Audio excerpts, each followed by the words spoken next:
Everyone, welcome back to another video. तो आज हम क्लास 10 का चैप्टर नंबर 12 पढ़ेंगे, कोऑर्डिनेशन एंड कंट्रोल। कोऑर्डिनेशन क्या होती है, कोऑर्डिनेशन का फंक्शन क्या है। कोऑर्डिनेशन ये होती है कि जब हम लोग हमारे जैसे एक मशीन को चलाने के लिए एक ब्रेन की ज़रूरत होती है, टीवी को चलाने के लिए एक रिमोट की ज़रूरत होती है, यानी एक कंट्रोलर होना चाहिए जो हमारी पूरी बॉडी के सिस्टम को चलाए।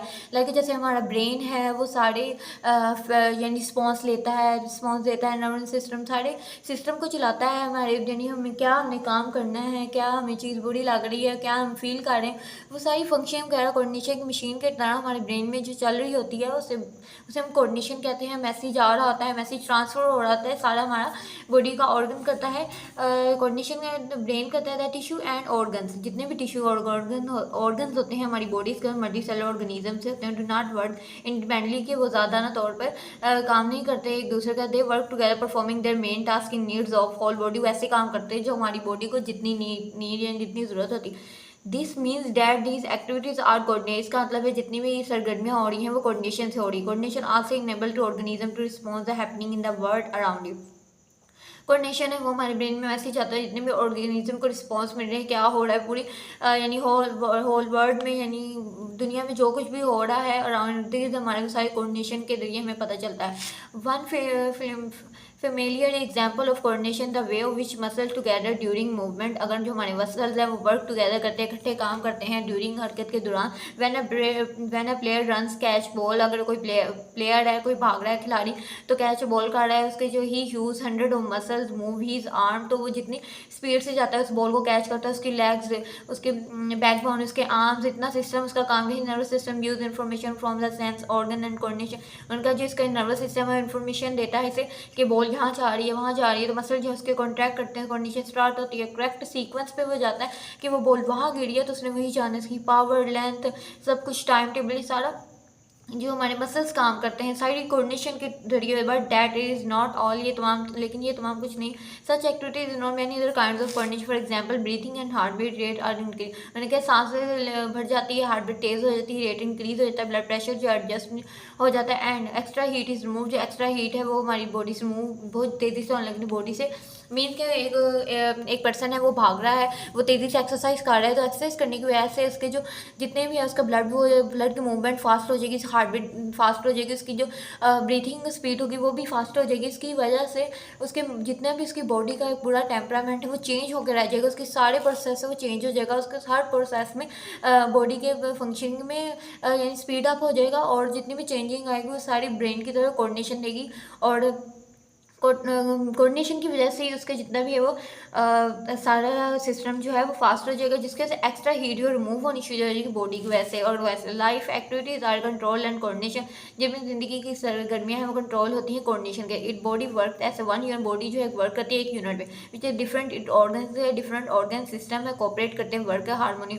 लाइक हमारे जो हम एक्सरसाइज करते हैं, जो हमारा ब्रेन है वो हमें कोऑर्डिनेशन देता है, कंट्रोल करता है कि हमने ये काम करना है, हमने ये काम नहीं करना। इसी तरह अगर अब प्लांट्स की बात करें तो प्लांट्स में ऐसा कोई ऑर्गन नहीं होता, कोई उनका ब्रेन वगैरह नहीं होता, वो हार्मोन्स के जरिए सारा काम करते हैं, मैसेज करने जाते हैं, उनके अंदर हार्मोन्स होते हैं, तो वो सारी केमिकली हार्मोन्स होते हैं, उनके लिए केमिकल कोऑर्डिनेशन हो रही होती है। तो हमारे अंदर जो है सिस्टम, नर्वस सिस्टम कोऑर्डिनेशन हो रही है। इसी तरह इसकी टाइप्स बताई गई हैं, टाइप्स ऑफ कोऑर्डिनेशन क्या होती है, टाइप्स बताई गई हैं coordination. There are two types of coordination. Nervous coordination में आता है ब्रेन आ जाता है और स्पाइनल कॉर्ड आ जाता है। वो अबाउट नर्वस सिस्टम के, हमें कोई भी गर्म चीज़ लगी है, हमने अगर हमें सर्दी बहुत है तो अगर बाहर ज़्यादा सर्दी होगी तो हमें अंदर सर्दी लगेगी, यानी मैसेज आएगा इधर अगर ये चीज़ गर्म है तो ये चीज़ ठंडी है तो इस चीज़ को हम हाथ लगेंगे, सारे हमें कोऑर्डिनेशन के जरिए। इसी तरह केमिकल कोऑर्डिनेशन अगर हम लिखें अबाउट द एंडोक्राइन सिस्टम में कैसे हो रही है केमिकल कोऑर्डिनेशन, जो एंडोक्राइन सिस्टम के जरिए होती है। प्लांट्स में हम कह रहे हैं। इसी तरह एनिमल्स है वो both the nervous and chemical coordination होता है। एनिमल्स की बात करें तो एनिमल्स में जो नर्वस कोऑर्डिनेशन दोनों तरह से हो रही होती है, केमिकल कोऑर्डिनेशन भी हो रही होती है और नर्वस कोऑर्डिनेशन में in their bodies. But plants में कहते हैं सिर्फ केमिकल कोऑर्डिनेशन हो रही। उन्होंने कहा है जो प्लांट्स हैं, एनिमल जो ह्यूमंस हैं, उनमें सिर्फ नर्वस कोऑर्डिनेशन हो रही होती है। नर्वस कोऑर्डिनेशन से ब्रेन और स्पाइनल कॉर्ड में आपस में मैसेज जाते हैं, कोऑर्डिनेट करते हैं, स्टिमुलस करते हैं, सारी कोऑर्डिनेशन, सारे मैसेज ट्रांसफर हो रहे होते हैं। बट जो केमिकल कोऑर्डिनेशन होती है और नर्वस कोऑर्डिनेशन होती है प्लांट्स एनिमल्स में नर्वस और केमिकल कोऑर्डिनेशन इकट्ठी हो रही होती है, जबकि प्लांट्स में सिर्फ केमिकल कोऑर्डिनेशन हो रही है क्योंकि इनके अंदर कोई बॉडी ब्रेन टाइप ऑर्गन नहीं होता। इसी तरह कोऑर्डिनेशन एक्शन में बताया इसके 5 कंपोनेंट्स हैं जिनमें stimulus, receptor, coordinator, factor, response आता है। अब स्टिमुलस क्या होता है? स्टिमुलस ये होता है, अगर we might have the flowers of a sunflower moving towards the sun, उन्होंने कहा अगर हम लोग कोई चीज़ देख रहे हैं, कोई लाइट देख रहे हैं तो हमारी आंखों आइज़ को डिटेक्ट कर रही है, तेज़ धूप आ रही है या कोई गर्म चीज़ हमें लग रही है या हमने कोई कलर पहने हैं, कलर हमें अट्रैक्ट कर रहा है, हमें रिस्पॉन्स कर रहा है कि that detectors that can about a certain response in living organism, हम जानदार को रिस्पॉन्स दे रहा है। These factors are called stimuli, उसे हम स्टिमुलाई कहेंगे।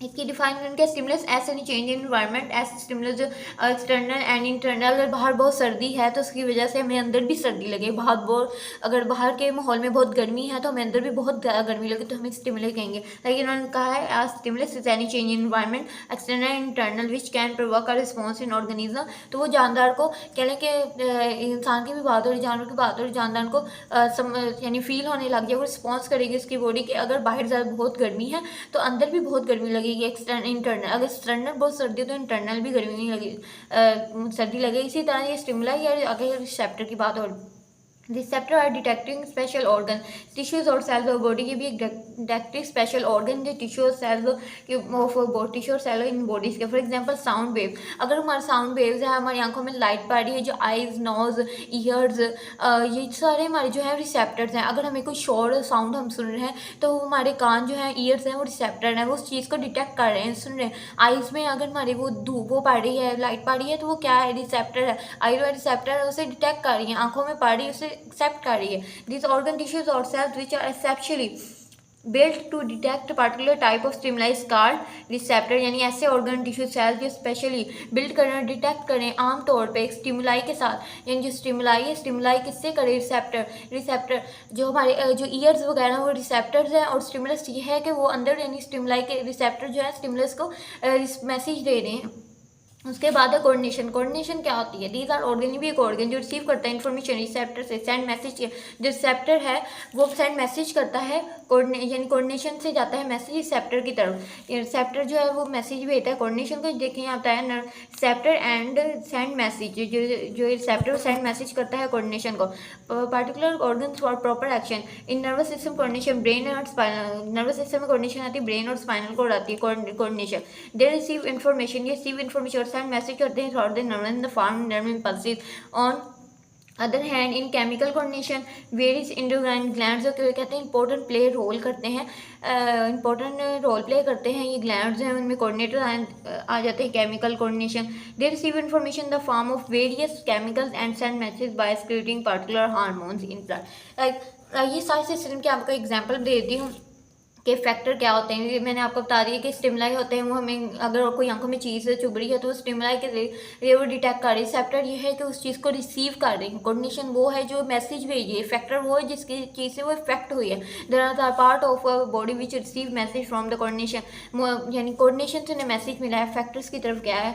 फैक्टर्स ने कोऑर्डिनेशन से जो मैसेज लिया है वो पार्टिकुलर रिस्पॉन्स है। Response in nervous system coordination, nervous neurons carry करते हैं मैसेज कोऑर्डिनेशन से ब्रेन, स्पाइनल कॉर्ड और मसल्स और ग्लैंड्स विच एक्ट्स करते हैं, यानी जो ब्रेन और स्पाइनल कॉर्ड से यानी कोऑर्डिनेशन जो मैसेज जा रहा है मसल और ग्लैंड को, वो कोऑर्डिनेशन के जरिए मैसेज कैसे जा रहा है? फैक्टर्स होते हैं, वो फैक्टर्स की तरफ जा रहे हैं, उन्हें हम लोग कहते हैं केमिकल कोऑर्डिनेशन होती है। Particular hormones carry message, particular जितने भी हार्मोन्स होते हैं वो मैसेज हार्मोन से लेते हैं और कैरी करते हैं और कोऑर्डिनेशन को एंडोक्राइन जितने भी ग्लैंड्स की तरफ भेज देते हैं। पर्टिकुलर टारगेट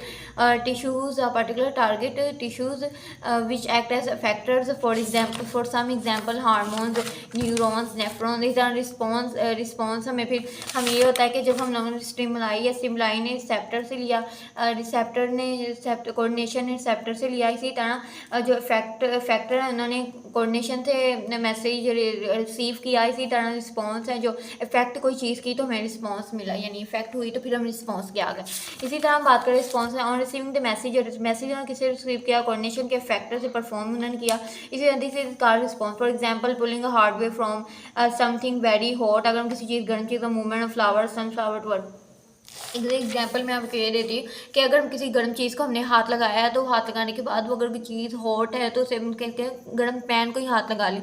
जब गर्म पैन को हमने हाथ लगाया है तो स्टिमुलाई की वजह से रिसेप्टर से वो कोऑर्डिनेशन हमारे की माइंड में उस इतनी से हमें रिस्पॉन्स मिला है, लाइक रिस्पॉन्स स्टिमुलाई है, उसने जो रिसेप्टर है वो हमारी फिंगर उसने एक्सेप्ट किया है, रिसीव किया है, फिर वो कोऑर्डिनेशन की तरफ गया, उस चीज़ ने हमें इफेक्ट किया तो वो रिस्पॉन्स दिया गया। इसी तरह स्टिमुलाई रिसेप्टर से कोऑर्डिनेशन से फैक्टर और फैक्टर से रिस्पॉन्स सारे निकले। बहुत इजी है, आपने इसे अच्छे से डिटेल में पढ़ना है। और कुछ भी ना समझ में आपको बताऊंगी कोऑर्डिनेशन बताइए और कोऑर्डिनेटर क्या होता है। रिसेप्टर सेंस ऑर्गन है, उन्होंने स्पाइन ब्रेन स्पाइनल, इसी तरह फैक्टर मसल और ग्लैंड है, इन्होंने भी किससे मैच दिया, स्पाइन ब्रेनर यानी कोऑर्डिनेशन हुई। इसी तरह हम लोग अगर इंडोक्राइन ग्लैंड में देखें, कोऑर्डिनेशन में देखें तो स्टिमुलस है, ये रिस्पॉन्स स्टिमुलस रिस्पॉन्स दिया रिसेप्टर को, रिसेप्टर ने दिया इंडोक्राइन ने, और इसी तरह रिस्पॉन्स यहाँ से फैक्टर यानी बोन्स लिवर ये सारा केमिकल्स हार्मोन। सो ये था ही आज का हमारा लेक्चर, बहुत इजी है। अगर आपको ना भी समझ तो मैं दोबारा भी दे दूँगी, कहेंगे अगर और आप सिंपल वे में दें तो और सिंपल वे में दे दूँगी। सो यस, ये था आज का हमारा लेक्चर। आप देते अच्छा पढ़ना है मेरे लेक्चर को, लाइक करें, शेयर करें and keep supporting, keep loving, lots of love and अल्लाह हाफिज़।